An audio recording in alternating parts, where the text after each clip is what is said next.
Hoikin kadang sanut sa kam tipalay kam sim junga kalong kumne.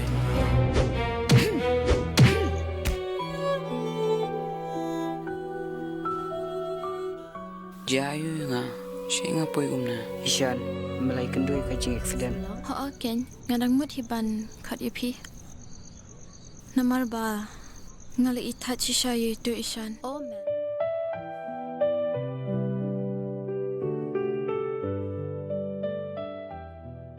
Unlet sidulhi na kabantabang yesimenta hagador bantawan kamut bantawan kasol kami Meghalaya Legislative Assembly kadal artili ki assembly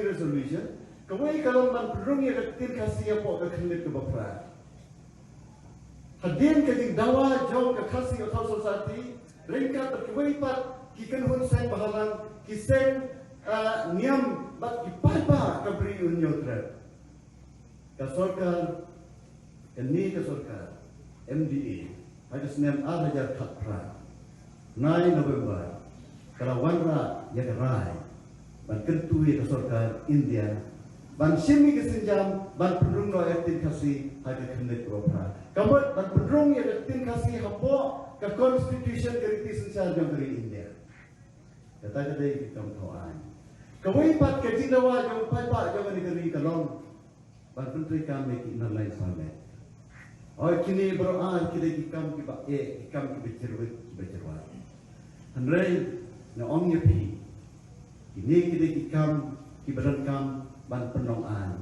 ya kan yeki di parawi bi ban penongan dan ban tauan kembali keren pikiran Pak Sikmat Mene kabala ban koi sika thong kalong lada niran haklian senjar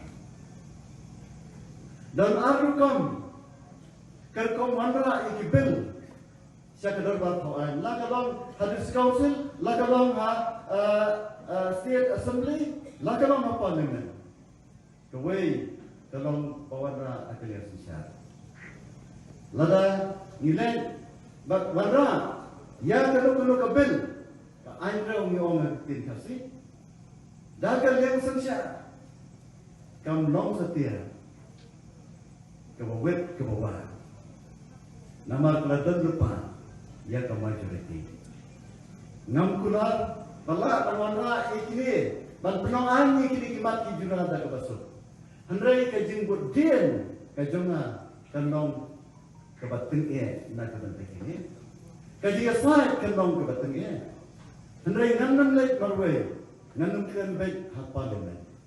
Kemudian kam kadang ringkat beru chief minister jom ke jalan.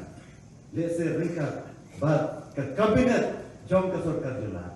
Banlek banyak kendo ya ki minister ki bapet ki ministry. Banyak kendo ya prime minister. Ban ong kini kilong ki mat ki jura jom upai ba.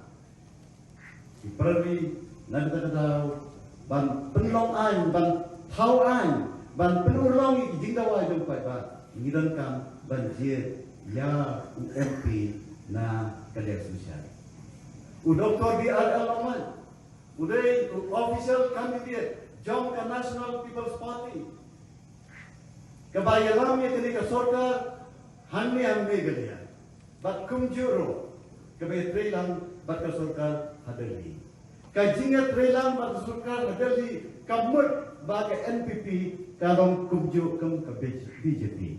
Ngidam lagi jong ki nongrim trekam, bagi NPP kantam kadang kita nongrim trekam banyak dah ya kajinong depan jong ki padro kantam jong kini sathan lamni bat kerpange jong kajela Meghalaya. Handai ke bangidam kam banyak trelang kalau halor ki issues, halor ki nongrim. Halor ki mat ki jura ki parari beye handai lada pijiet ya unomi mat naklin persat kumalo ang imas nyaw bahamane manu ban kersan hato wi nanti bat unla ban penong aji ki mat ki jura ki parari beye lada pikwa an penulong ya ki mat jing dawa jong upai ba jong ka NPP ba jong baro ki party Namar yakini ki artli ki assembly resolution la menjur da baro ki parti kentup ki badan hak opposition. Tela pijet yo nong mikmat utaw nong mikmat unya sa naga benta upai. Handrai udai bandang hak resolution. Lada pikwa ba an penulong yakini kimat kijura ngakentu yepi nakerpat yepi jet yau ba hakil sosial nalasim mikini ki issues nalai kersandro issues yang kuwi kisan hamtam yang ILP kembang alam kemat nakamta ban perlu yang ketin kasih nasno yeladi nama kata bakini ke kam kebangan net beresat mentah lada pijit dengan kumun MP kam lay ke kam ke kumai kadai ke kam ke banglas dang pa hakini pos na ki balada bat mentah nan net amsyo kemangi ba san semene balet submit memorandum handrai balet banet trailan rengkat chief minister kumjuro ki minister ki bapet ki ministry baper ban pendong an yekini kam lada bilang kinong jet ki basta kembang ong mene snow haban jet yau barok